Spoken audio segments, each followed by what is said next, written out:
তুমি অগ্রগামী হও সেই চিরস্থায়ী জান্নাতের দিকে, যেখানে রয়েছে চিরন্তন সুখ। যা মন চাইবে তাই পাবে, যা আদেশ করবে তাই দেওয়া হবে।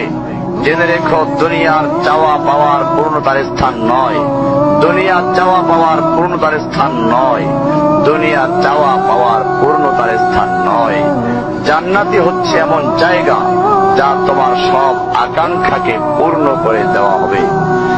চির কিশোর সেবকগণ, চির যৌবনা সঙ্গিনীগণ, ফল মূল, গোস্ত, দুধের মধুর শরাবের নহর, উত্তম বাসস্থান ও বিছানা, চির আরাম, চির যৌবন, চির সুখ, অসংখ্য নেয়ামতের মাঝে সবচেয়ে বড় নেয়ামত হবে তুমি আল্লাহকে দেখবে।